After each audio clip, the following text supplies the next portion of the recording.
bit after 7, so I'd like to call this meeting of the Silver Falls School District Board to order, and please note attendance, Denise. Thank you for coming, everyone. Please join me for the flag salute. I pledge allegiance to the flag of the United States of America and to the republic for which it stands, one nation, under God, indivisible, with liberty and justice for all. Okay, we have a few items on our consent agenda tonight. Is there a motion for approval? Move for approval. Second. Moved and seconded. All in favor? Aye. Opposed? Okay, passes. All right, we're at audience with visitors. Just one real couple of quick things. I'd like people, in the interest of time and to give everybody a chance to speak, I'd like you to keep your comments to 5 minutes or under. And would anyone like to address the board tonight? Okay, we have a second one after our discussion items, if that suits anybody's interest better. And moving on to discussion items, 2013-14 District Goals Report. Andy and Linda.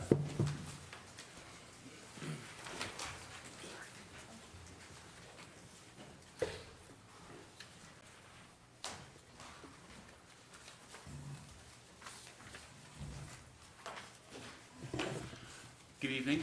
It's that time of year to spend a few minutes providing you some information on the board-approved goals we established last September, and the 3 goals that you identified, 2 of which were one specific to visioning, one specific to facilities, and the third one specific to curriculum. So I'm going to share some thoughts on the first and third goal, and then Linda Myers will share some thoughts on the curriculum goal. Each of you have received a copy of the report in front of you. Yeah, the first one is related to visioning and the public input process for resulting in district-wide decision-making and planning. And I'm especially pleased with the results on this goal. And again, this is not news to any of you. You've been right in the middle of this process throughout the entire year. And I think the point that we are currently is really indicative of the kind of attention that you've given to the importance of this process.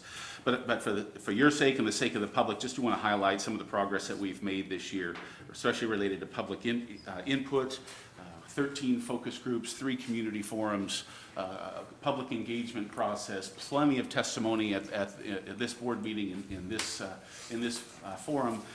You have received input from more of a cross-section of the school district this year than I think anything in the recent past, and giving you some pretty clear understanding of where the majority of people feel on one topic or another.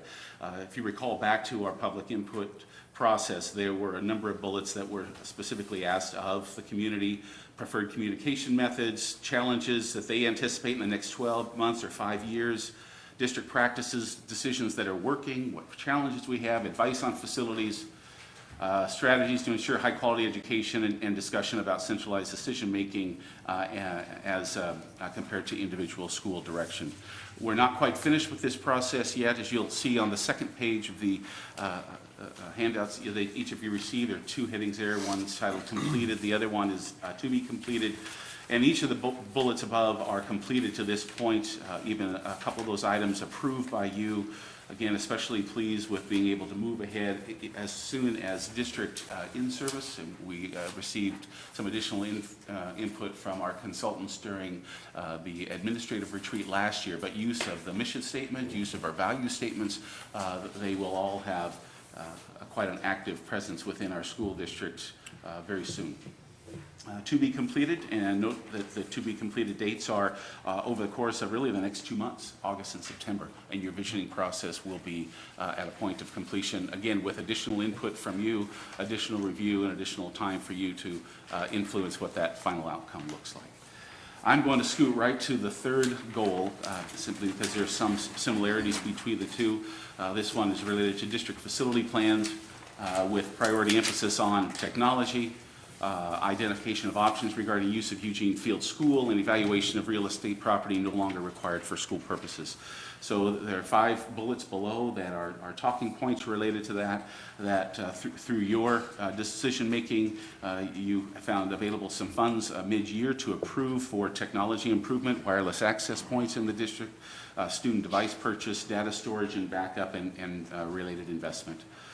You established a Eugene Field School Task Force You completed a full structural evaluation of Eugene Field, and again, you saw plenty of public input related to that topic, and I'm certain that you may hear even more tonight.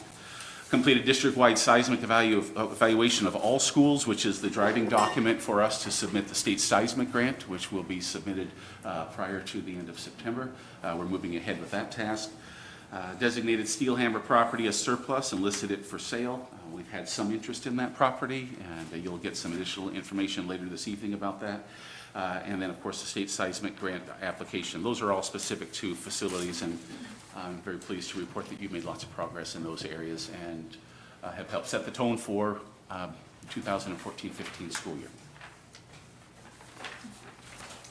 Moving back to goal 2, flipping back to the front side of the page, the second year of transition into full implementation for Common Core. Remember that the Common Core state standards address just math and English language arts. So you'll see targets in both those areas. In math, we were able to free up funds. We actually ended up with a greater carryover than we had anticipated, and you approved the allocation of those funds for brand new math materials. So our K-5 math classrooms now have brand new math materials, Math in Focus, published by Houghton Mifflin, and those are fully aligned CCSS. And we did that mid-year. It was November, December before we got those in teachers' hands. So this will be a much better gauge as we can jump right into that beginning, the first day of school, the first week of school this upcoming year.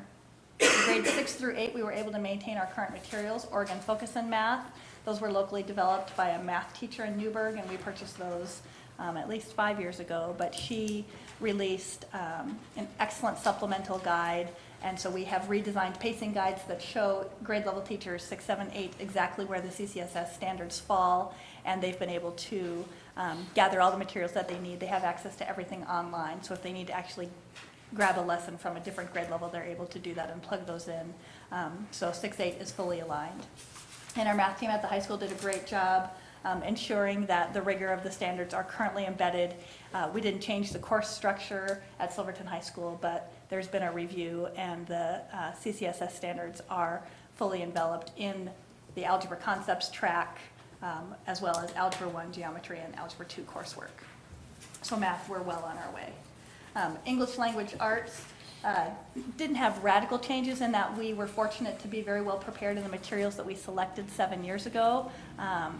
We chose the materials that we did because we liked the amount of nonfiction content that was embedded in those materials, not having any idea that that's exactly where CCSS would be taking us. So we were fortunate in the fact that the majority of the content within those basal materials was about 60% nonfiction text already. So that set us up for good success moving to CCSS. In addition, we implemented for the first time a writing performance task, which was not formatted at all to the Oregon Writing Assessment. That has now gone by the wayside. So we moved to a district level performance task in writing, which mirrored the SBAC performance tasks, which will be coming into place this coming school year. So we administered that to all students in grades 2 through 8, and there was a similar assessment administered in the high school English classrooms as well. So we did not formally score those and collect data on those. We haven't had the opportunity to have sufficient training, and a bunch of that scoring information is just being released over the summer. So we went through that exercise simply for that purpose, to complete the exercise, to be able to say, we've done it once and we've identified some hurdles and some kinks in that process.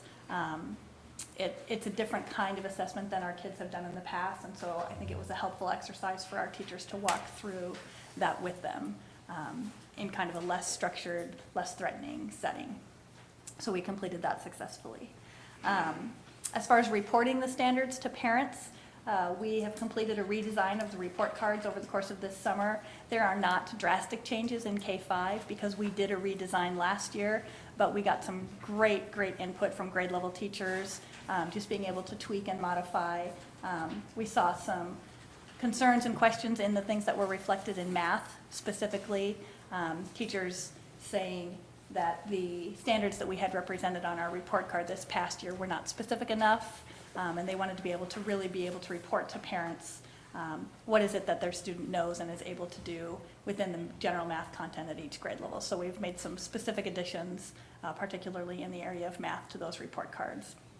And so those will be ready to roll out the first week of school. And then grades 6 through 12, their report card looks the same to parents, but what we've changed is on the back end, the electronic teacher grade book, they are now able to attach specific CCSS standards to assignments within their grade book, so that on the parent access viewer, a parent can determine proficiency and identify progress toward individual standards if they desire that information. So an English language arts teacher in the middle school or the high school can assign an essay and determine that that essay meets the criteria for several standards, citing explicit text, identifying theme or author's purpose. Whatever those standards might be, they can attach all of those standards to that individual essay assignment, and then parents are able to see, based on the score that the student received on that essay, what is their progress towards each of those individual standards. So the report card that's printed at the end of the semester doesn't look any different for parents,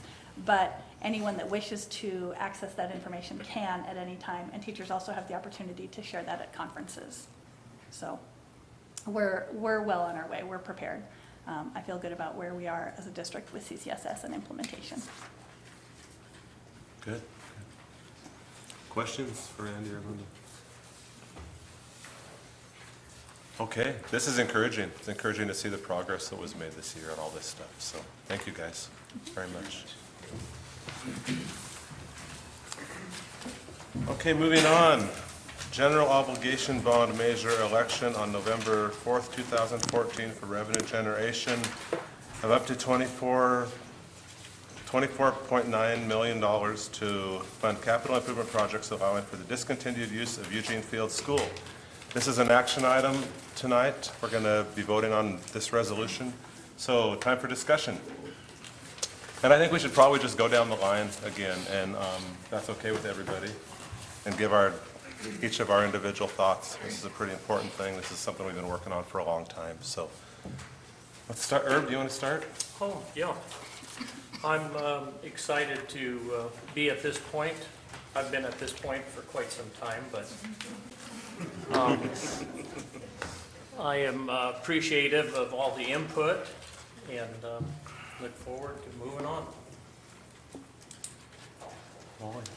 Yeah, I thought we'd be, at this point, we'd be looking at moving Eugene Field directly into the Schlater Street campus, but thanks to Irv, he pointed out, maybe we should open our eyes and see what's really best long-term, and then we did that, and we looked at the costs involved, and the additional cost wasn't as great as anticipated, so I think we did a really good decision.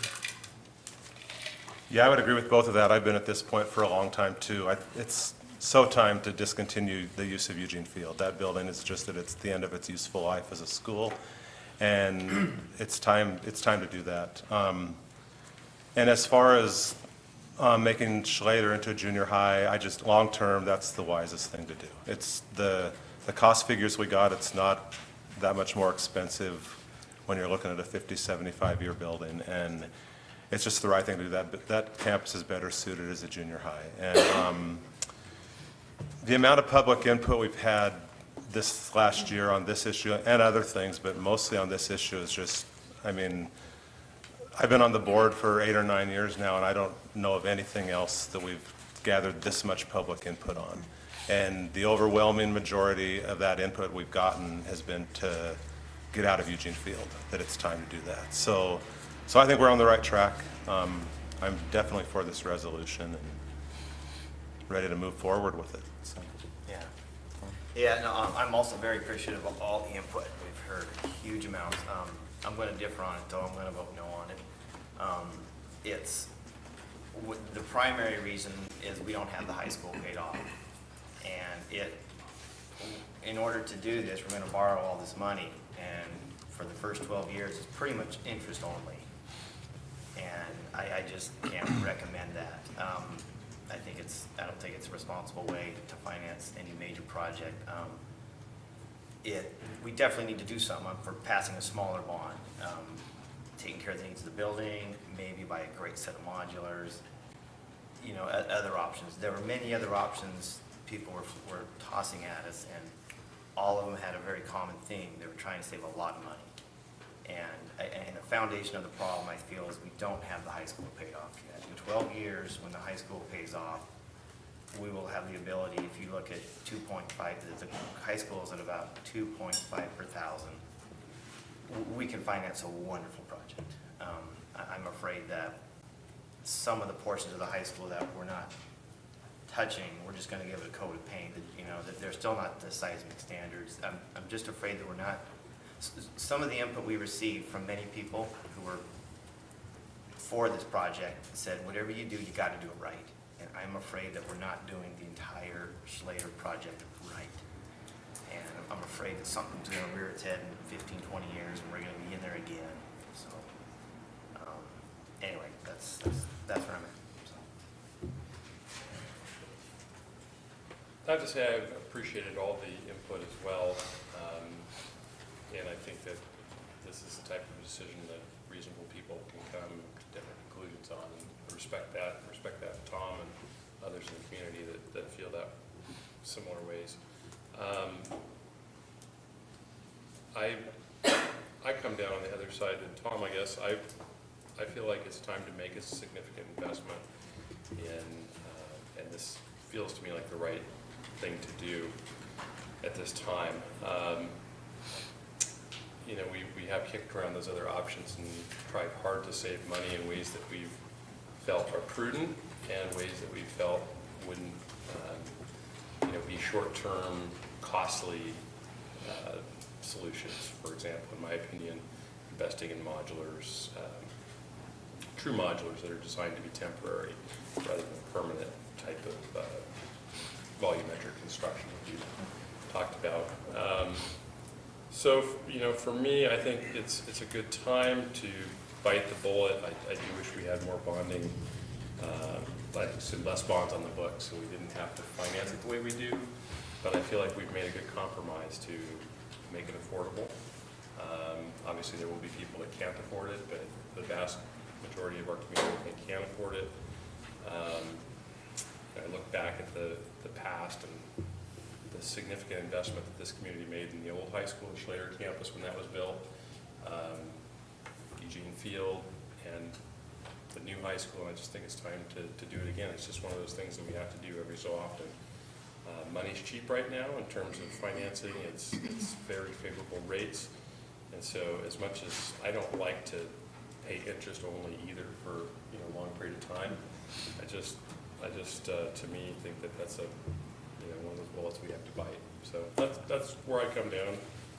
So I'll unless there's some new huge earth-shaking thing that comes out in the next few minutes, I plan to vote yes.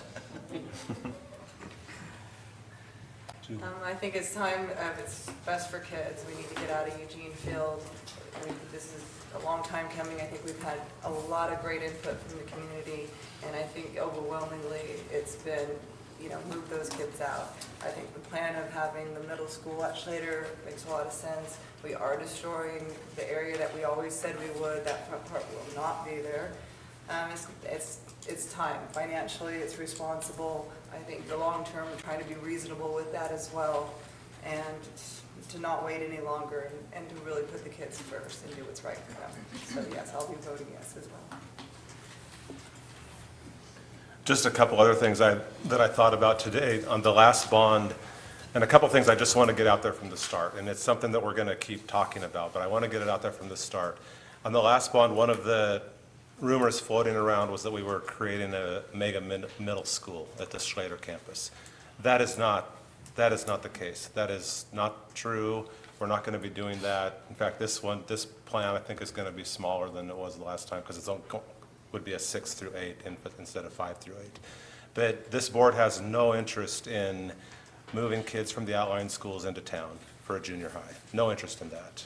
Our outlying schools do an awesome job. They educate kids really, really well, and that is not going to happen. That is not part of this plan. I just want to get that out there from the start in case that rumor gets started again, because this is, kind of the same plan we had at the last bond. But we just feel as a board that having a middle school at Schlater is the best long-term solution. So that's why we're kind of going forward again. And also our plan is more specific this time in that we know Robert Frost will be a K-3, Mark Twain will be a 4-5, and 6, 7, 8 at the high school. We didn't have that nailed down last time, so it's very much more specific this time.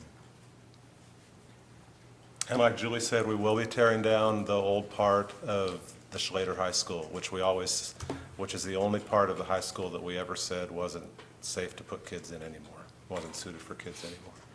So that the old part will be gone under this plan. Anything else? Okay, like I said, we'll be voting on this in a few minutes, probably. One other item for discussion, and for our August work session, we had a joint meeting scheduled with the city council. Well, I think we had one back in January, February, and we were talking about doing that every 6 months. So this is the month that we had for our work session. We were going to meet with the city council. Andy and I spoke about it, and we kind of felt like there probably isn't a whole lot we have to talk about with the city council, that our time might be spent more profitably working on our own stuff, because we do have a lot on our plates right now. And Andy also spoke with the city manager, and he kind of felt the same way, that there might not be a whole lot to talk about at this point. So I'm proposing that we push that back till fall, maybe November even, or something like that. What does everybody feel about that? Is that okay? I think that's wise. Makes sense. Okay. Okay, Andy, maybe confirm that with the city I sure will. manager. Thanks. Okay, any other items for discussion tonight? Okay, administrator reports. Scott, financials. Yeah, in front of you in the gold or buff paper is your financial report, and this is your final financial report for the month of June and for the 2013-14 school year. You'll notice on the budget sheet, on the very first sheet, our revenues were almost $2 million more than we had budgeted for, and then our expenditures were almost $5 million less. So that puts us in a really nice cash position with an ending fund balance of $6.8 million, which is about 14.8% of your general revenue, or not general revenue, all revenue. You'll notice in the expenditure category where you have the larger items of amounts, those are typically held in funds for, emergency purposes, things like capital types of things, if the roof breaks or those types of things. So from a cash standpoint, you're doing pretty well. Your balance sheet didn't change much from last month's report. We do have the current liabilities were up, but also the prepaid expenses were up. So that available cash balance and investment 6.8 ties in with the front page.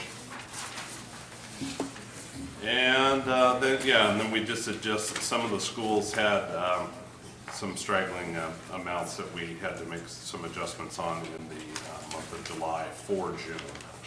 So there were some minor changes to this report on page 3. And then finally, your cash flow report came back with a small print on the back page, and we have all the revenue booked for June. And that sometimes takes a little bit of time after into July. Please report we're transitioning into the new financial accounting, payroll, and HR system, Infinite Visions, and that seems to be going well. It's keeping us very busy, though. The auditors are scheduled to come out the first week of September. So the department's pretty busy. Are there any questions financially? Questions for Scott? Okay, thank you, Scott. Thank you. Okay, any board reports tonight? No correspondence? I don't think we've had any, have we? Okay, second audience with visitors. Would anyone like to address the board this evening? No one? Oh, wait, Barb stood up behind you, so.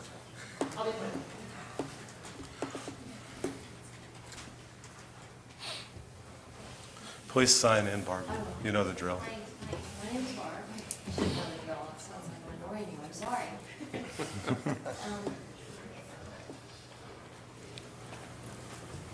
First, I just want to, I want to thank you for putting forth the bond measure and for all the thoughtfulness that you've given towards finding a solution for Eugene Field. And I want to thank Tom for your dissension from the board, because I think that's important to have somebody else who has a difference of opinion who can help guide this if it does move forward. You'll be very focused on that financial aspect, and I really appreciate that. So thank you. Yeah. So actually, another reason why I'm here is, here I am, already, you potentially are going to be building a new building, and I want a part of it. So I just want to bring to your awareness that me and several others in the community and some educators in the community have really put a lot of focus into building the robotics program in the Silver Falls School District, and we're working on helping to unify all the schools so that we have one strong committee that can just use each other as a resource. And we've really made a lot of strides in that. And it's come to my attention that, I think it was at the last meeting that the board had, somebody went through the building and talked about what different rooms were going to be, and that it was noted that the current room where the robotics room is in Schlater, that was potentially going to stay as the robotics room. And I just wanted to encourage that, because right now we have the high school program is there, and you may not be aware of this, but we're moving to a whole new level with the high school program, and we just got a $10,000 bond. We just got a $10,000 grant to move forward with that program, which is really kind of neat. And then Mark Twain's going to use that room, and we just spoke with Community Roots today, and they hopefully too are going to use that room. So I just want to kind of encourage you to keep that space for robotics. Thank you. Okay, thanks. Thanks, Bart. Anyone else? Yes.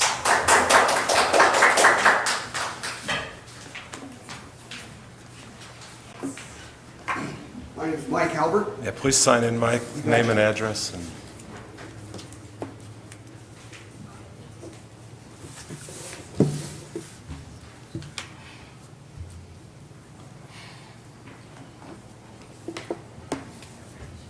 Well, I'm a dissenting opinion, and I grew up in Silverton.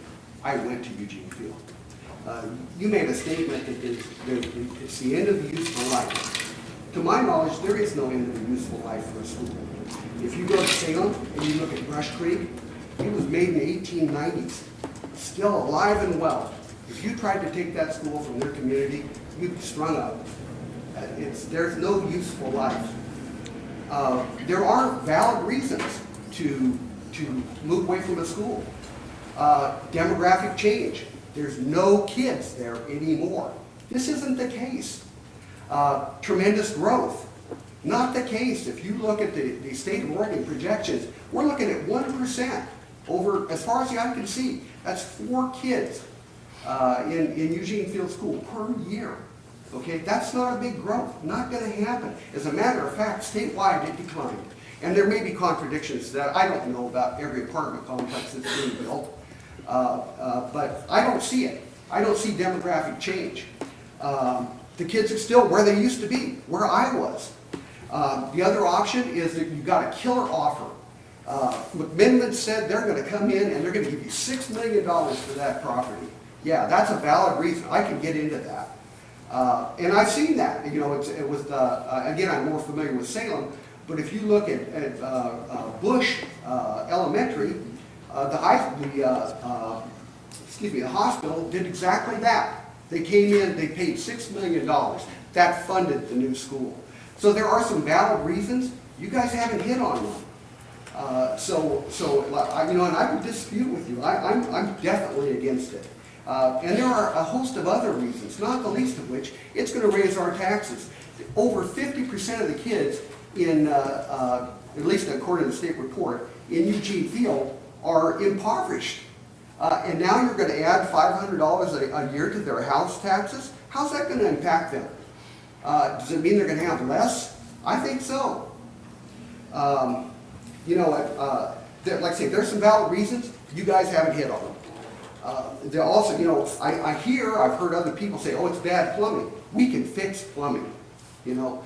If you look, again, I'm more familiar with Salem. They got a $240 million bond. They fixed roofs. They fixed plumbing. They fixed air conditioning. They fixed them. They're still alive. You referred to as the Shelter campus. That's Silverton Union High School for me. I went to school there. You know, I have very fond memories of there. There's nothing wrong with that school. It's you know, it can still be used. And there are other people who have the same opinion. So, you know, I think this is a terrible idea. You know, my philosophy on the school board is I'm going to sit on my rear in front of my television until you guys do something wrong, because it's a volunteer position. You've been, you know, assigned to do it. I appreciate that. You're volunteers. You're taking on the responsibility. But when you get me off the couch, you've got a problem. So that's all I have to say. Okay, any questions for Mike? Okay, thank you, Mike. Thanks. Would anyone else like to address the board? Jessica? Good evening. I wasn't, Please sign in again. Jessica Thanks. Beef. I wasn't going to address you all, but I feel compelled after the last speaker, and for anybody in this room who may have doubts about why we're here, I would just like to remind everybody in the room the reasons why this is so important that we have this bond and that we get the kids out of Eugene Field. If I listed everything that was wrong with Eugene Field, I'd go over my 5 minutes. So I'm going to try to summarize them. Let's start with the fact that if there were an earthquake, which it's very probable that could happen, one of the reports said that Eugene Field and some of the areas would have a 100% chance of collapse. That's extremely scary to think about putting kids in a building that's not stable for an earthquake. The electrical system is messed up, the plumbing, there's a whole slew of things. A lot of you already know about those problems. And when I looked into it, I kind of researched what the problems were so that I would know what my stance was on this topic. And it would cost millions of dollars to bring Eugene Field up to the standards that it needs to be. And it just doesn't make sense to sink that kind of money in a building that's not in an appropriate location. It's not an appropriate location because of the surrounding streets. It's not in an appropriate location because should our dam break, it's in an inundation zone. There's a lot of reasons why it's not in a good area. And so, to me, as a taxpayer, as a community member, our money is better spent in a new building for the children. It doesn't make sense. With that said, it sounds like most of you board members are in favor of the bond, and I thank you for all of your hard work on that. For those who aren't, I encourage you to embrace this and get behind it, and because there's going to be community members who don't support it, and it really is the right thing to do. But I would be hopeful that you guys wouldn't be, that the community wouldn't see a divide in the board. I'm not sure what more to say. I'm kind of caught off guard because I'm pretty passionate about this, but I spent time in there and in this school, and I can tell you that I was really heartbroken to see the conditions that those kids go to school at. And I can also say that when you think about investing in something, how could you ever go wrong with investing in a school? We're not talking about new vehicles for the city or lavish things of that nature. We're talking about a school. And there's a lot of good things that come out of having good schools for children. I can share a personal experience with you all that I grew up in a very, very awful family situation, but thankfully I had a very good school to go to, and I rose above that because I had a good education. I went to a good school. So just think about that. The gentleman mentioned that there's a lot of poverty in Silverton, which last time I did a report on that, there were 20% of individuals living in poverty. That's very true. But if we give them the chance and we give them a good education in a safe, healthy building, I happen to think that they're going to rise above it and that they might be able to be productive citizens one day. Thank you. Thank you, Jessica. Anyone else?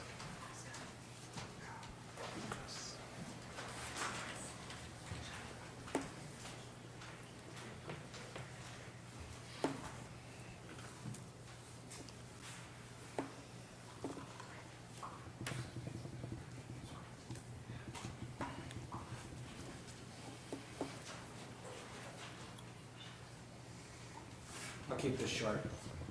Thank you very much. I know how much work all of you have put into vetting every option, every possibility, the months, the extra work sessions. Thank you. Tom, thank you also. But it is very, very difficult at times to be a lone voice. And very much respect you for that.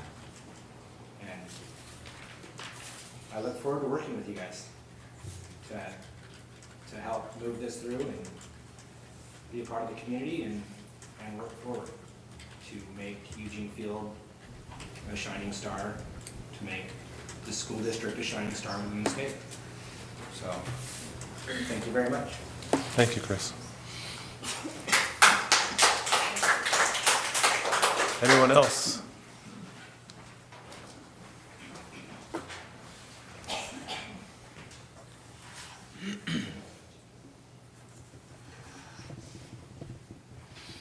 My name is Jacob Klotfelter.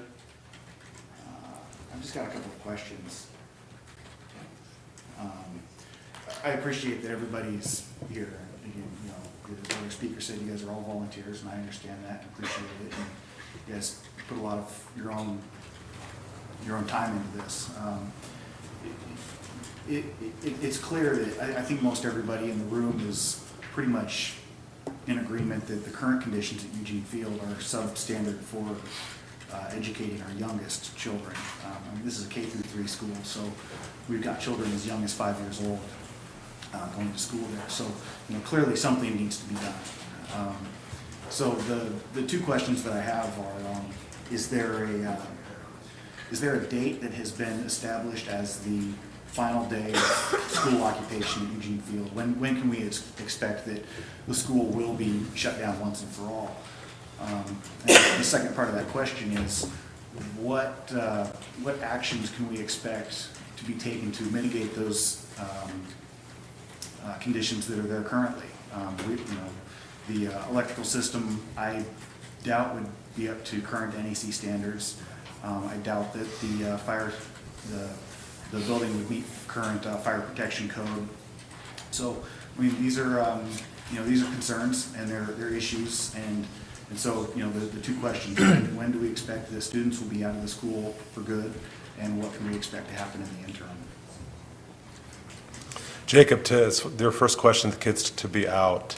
The plan we have now is they'd be in a new school by the beginning of the 2016-17 school year. Have I got my dates right? That's the current estimated schedule. So we'd be in Eugene Field for 2 more years. Okay. And Andy, do you want to touch on his other question about things that we could possibly do and that we've looked into a little bit? Yeah, I mean, I understand that we don't want to put a huge capital investment into this building, so, you know, so there's a delicate balance there, and I understand that. And we are looking into some things we might be able to do to make the occupancy of that building a little bit better. Sure.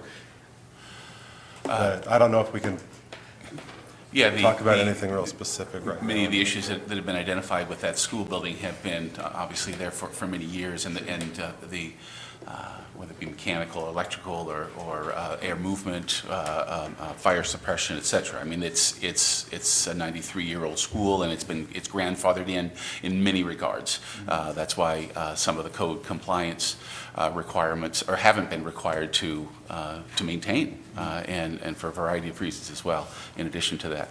But I think it's important to note that in each case when we realized, or at least we believe, we had issues that needed to be addressed in the school has adapted, the school district has adapted with the building as best as it can. And one of those adaptations is a pretty incredible staff who has done everything within its power to modify even its, not just the management, but day-to-day operations of the building to help meet the the deficiencies of the building, the multiple deficiencies of the building. With that said, however, I don't think there's any year gone by that we haven't said, what else can we do to help best meet the needs of students continuing in a safe fashion. And so we have been looking, especially with the full evaluation that we had earlier this year, we are looking, again, assuming that we will be at least 2 more years in that building, the potential for even some temporary air movement options, which we're investigating at this point in time. They won't be pretty. But they'll provide some air exchange in there, which has, and I think has been for a while, identified as a concern in that place when we have to address it with opening windows a couple of inches to try to get the most appropriate air exchange in order to increase that air exchange option. I think we do have a couple of choices to look at. Joel Smallwood, our maintenance director, is initiating that investigation. He's also taking a look a little deeper into see if there's anything that we can do to help mitigate some of the concerns of water in that place, even for the next couple of years. So those are 2 areas that we're investigating right now. That they'll be very inexpensive fixes. We don't have a ton of capital to sink into that building, but we've got 450 to 500 kids who we continue to rely upon that building for as best of an education as we can. We do it on a daily basis, and we have to be able to say that we're doing everything we can to keep it as safe as possible. And you have my word, and I won't speak for the board, but my belief that you'll hear every one of them say the same thing. All right. Yeah. Thank you. Mm-hmm. Thank you, Jacob. Anyone else? Gene?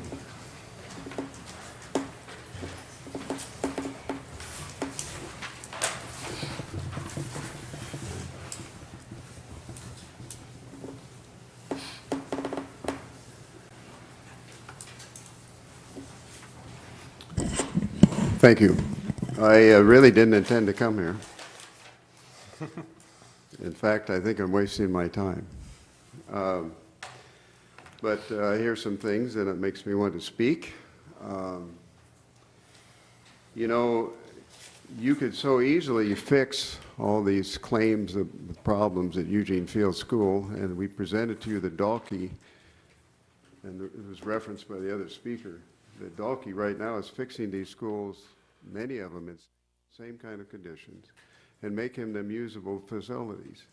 And I've talked to the engineer who is working with Dalkey, talked about the details that I use here at Eugene Field School for a solution.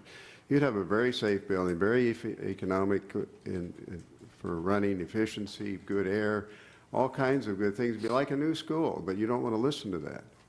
And it would be spent for about $4.5 million to do that. And another $1.5 million to make it so it lasts for years to come, another 50 years, regardless of the demographics, or with the demographics. So we're on this path where you just think you've got to leave things and tear things down. Half the audience that I've listened to is out of town that come to these meetings. They're out of town. They don't even pay taxes here. They may have kids go to the school here, but they don't pay taxes here. And the taxes are not the issue because we can do so much more with what we have for money people. And we don't even have any money in this bond for the outlying schools. You've got some technology, you've got some other things in there, but very little. You could have about a $10 million bond and cover everything right now and wait, as Tom says, until we have more money available. And another thing, the way you've got the bond spread out, I did my calculation, I may not have it accurate because I didn't plan to speak. I'll give you round numbers. The amount of money you're spending extra because you're letting the principal float and making it appear that it's only a $3 rate is $8 million more than what it would be if you just had it on a straight declining amortization. This is outrageous. This is the same thing you did before. You did it before, people called you on. I think you're forgetting about it. People aren't stupid in Silverton. They're going to see it again. So instead of spending $19 million on interest, you could be spending $11 million. Those are round numbers, that's as I recall it. So we could have a building that's safe, seismically, no mold, good air conditioning, good electrical, everything about it, but we're not doing it. I just wish you'd been paying attention to me. You don't want to listen to what I've got to say. It's almost like it's me, so you want to plug your ears. So I'm sorry for that. But another reason I came up here, and I'll close, is quite vividly, the meetings I come to, I see a person missing all the time. The work sessions, board meetings, selections. I think if David Beeson was here, that the vote would maybe be more like 5-2, at least that, maybe it wouldn't be. So my question is, what have you guys done to David Beeson? I talked to David a week ago. He's still around. He just hasn't been coming to the meetings, so. I don't, I do know that recently there was a death in the family. Pardon me? his mother-in-law passed There was away a mother-in-law recently. passed away. There was some family issues to take care of. And I know they were down in Coos Bay taking care of a lot of those arrangements, so him and his wife were in charge of that, so. I knew his mother-in-law. Okay, I did have one question for you, Gene, just real quickly, because when you first brought your proposal, it was, I mean, what, the things you had said to fix it was about $4.5 million, something like that, to fix up Eugene Field. But there were some holes in there and some things that we didn't feel like were covered, and we brought some of those up, and it seemed like your price kept going up a little bit, and you ended up around $10 million to fix that. That's my recollection, is that The the 10 latest million figures I that brought- came actually from your broke- proposal was more like 10 million rather than 4.5. I apologize for interrupting you. The 10 million was for the outlying schools, and I actually broke it out in an email that I sent to the entire board, including you, including Andy, and I said what the amounts were for, and I gave you the projection where I thought you were going to go, and you're exactly where I said you were going to be. If you would have added the money that I put in there to make it a $10 million bond, you folks would be exceeding 30 million. So now you've got it, you've shortened the sheets, you've cut the sheets for the outlying schools, they don't get anything out of it. I looked at the list that you produced of all the things that need to be done, and Andy says, well, we'll pay for it out, or we've got revenues that we're going to get from selling things. If you sell anything right now, it's going to not be very much at all. You'd be lucky if you make a couple million. And the amount of deficit in deferred maintenance that you have is in the millions of dollars. So Eugene Field School, if you just fix it the way many of us are saying you could do it for a lot less money. It'd be a heck of a lot safer building than Mark Twain or Butte Creek or a lot of the schools in the district. So it's very disappointing that you don't listen. Thank you, Gene. Thank you. I thought your costs kept going up, so my mistake. Anyone else like to address the board? Okay. Oh, yeah, John.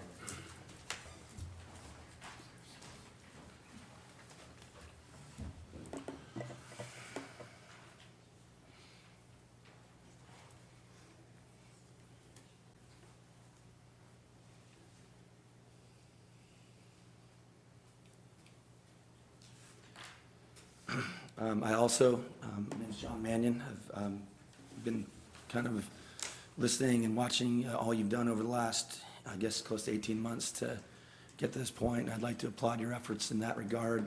I also think that, I know the last time around when there was a bond measure, I think you really took to heart a lot of the input you received as far as how to go about doing this time around. And I think you've gone above and beyond in terms of getting people's input. There was a comment made earlier, I believe by Mr. Halpert, that, you haven't demonstrated what needs to be done to why we need to vacate Eugene Field. That's a laughable statement. There's been a committee, a task force, there's been people coming to meetings for months and months and months on end. My wife is a teacher at Eugene Field. Actually, she was there today. She's moving her classroom this year, and she went into her new room. As many of the teachers, another point is many of the teachers have been there all summer. They do a phenomenal job of making it work in an undesirable situation. There was a picture holder on the wall by the desk, and she put a little picture on it, and it fell off the wall and pulled off part of the drywall, and there's the framing inside. So there's been numerous examples of why it needs to be vacated. I also think that in understand the idea that whenever you involve taxes and people's incomes, that becomes a tough deal for a lot of people, and they have to make a thoughtful decision on that. But I really believe that this is what needs to happen. I think that, this is only my 5th year living here. It will be, coming up this school year. And one of the common threads I've heard from people over this entire time is that Silverton's a great place to raise your family. It's a great place for kids. Well, I'd like to have faith in the community that given this option, And given anybody that's gone to Eugene Field to look would see that this is needed. And I have faith that they'll make that, they'll make the right decision. It's not easy to have to raise your taxes or take on this additional money, but I gotta believe that if Silverton truly is a place that's great to raise kids, that cares about young people, they're gonna see to do the right thing. And I encourage you also to get out in front of the information. I know in the last bond measure, there was some in the community, and there were some here even tonight, that throw out their opinion as if it's fact. And that is simply not the case. I think you have the facts to support what you're doing. You have good energy with the community members behind you. Will it be easy? No. And another point is that this is a difficult issue.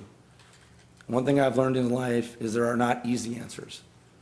So people that propose to have things so easy and can easily fix everybody's problems usually have none. So I encourage you to stay out in front and continue to meet with the community and get the facts out there, because it's it's such a needed issue. And I thank you again for your time. Thank you, John.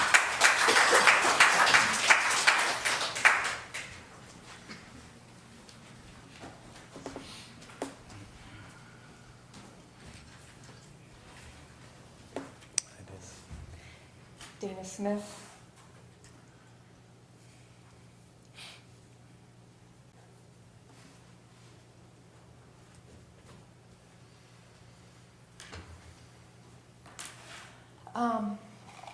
I don't know how many of the people behind me know this. I did a term on school board, and I'm a structural engineer. And as in both of those, wearing both of those hats, I've been in a lot of places in Eugene Field. And so I absolutely applaud you trying and trying and trying again and again until finally somebody, the community is going to support this eventually. Finding the right number that everybody can swallow. I hope this is it. But I guess what I think is probably most important, as John just said, is getting you out there and addressing the issues with people. You're the ones that have read through all of the documentation. You need to speak out when you hear people spouting off the misinformation. When you hear people just telling their opinion as fact, you need to put them, you need to say it out loud. You need to tell them they are wrong. You need to say it in front of people. So that's, please, get involved.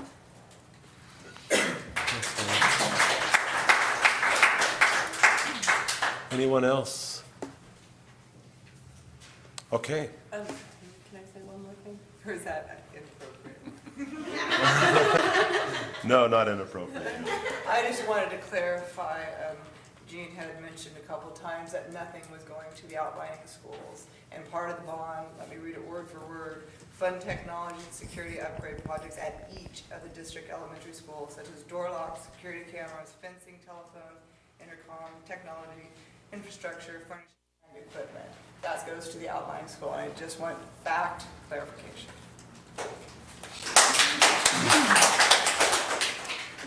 And as long as we're doing that, one thing that was thrown out tonight too was that this bond would increase people's taxes $500 a year.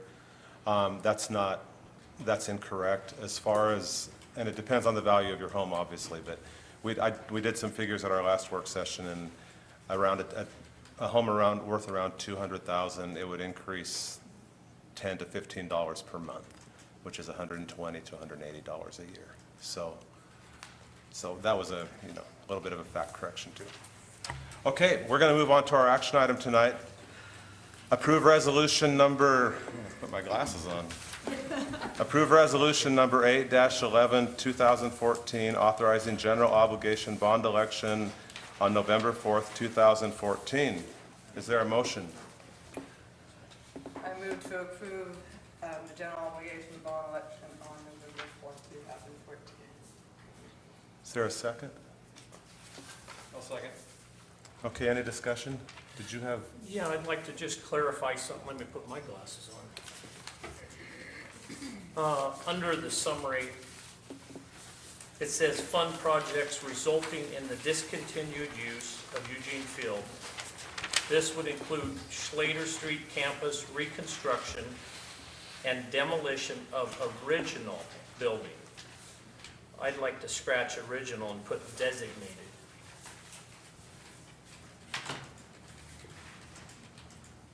Because there's more than one building being demoed.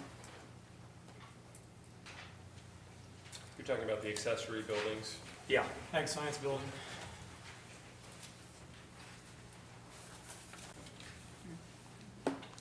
I think Irv was just concerned it'd be a little confusing to people what we were, do you want to comment on that, Andy? Sure, and you know, you as a board, of course, can make the changes that you feel are appropriate to this resolution, and if that provides some clarity. I think the crafting of the language in the resolution was to clarify the fact that the original 1930s circa building would be removed, would be demolished. So Irv, are you referring to the former ag shop building? Yes. That's the clarification that you want to Yes. make on that? Okay. I just don't want people to, you know, they see the demo of the original building, then they see the demo of that building, and it's not in the language, so I just want to make sure it's clear.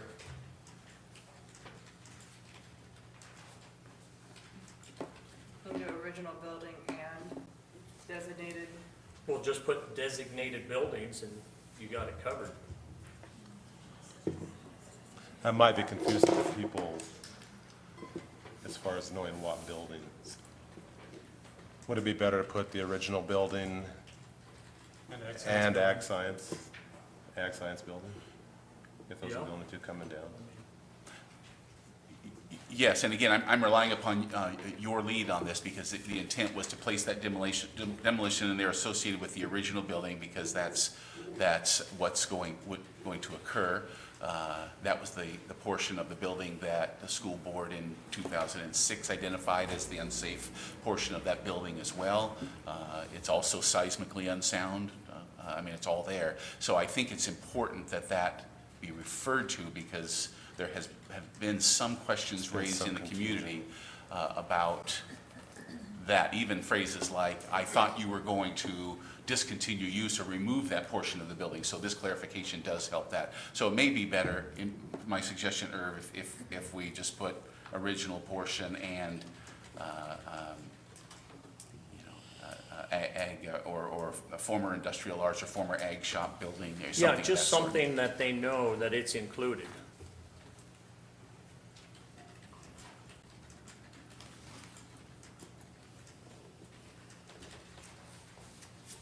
I think we need to make it clear right here, so why don't we just say former Ag Science Building? Okay. Demolition of original building and former Ag Science building. We'll make that modification. What do you amend the motion to? Yeah. We have to be careful of the number of words because this is a document that gets published in the voter's guide. But I think we have a 3 or 4 word cushion, so we can make this happen. That adds 5. We had 170. The maximum is 175. So we'll add it.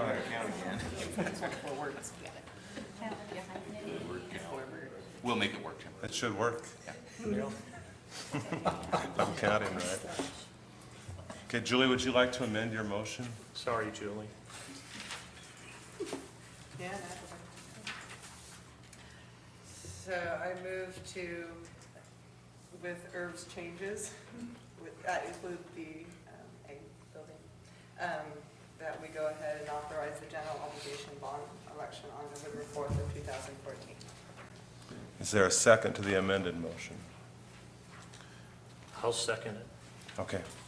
So just to be clear, under the summary, the first bullet would read, fund projects resulting in the discontinued use of Eugene Field School. This would include Schlater Street campus reconstruction and demolition of original building and former Ag Science building, construction of additional classrooms and cafeteria at Robert Frost School, construction of a covered play area at Mark Twain School, and site improvements, furnishings, and equipment for each project. So that's how that first bullet would read with this motion. Okay, any other discussion? All in favor? Aye. Opposed? Nay. Okay, passes 5-1.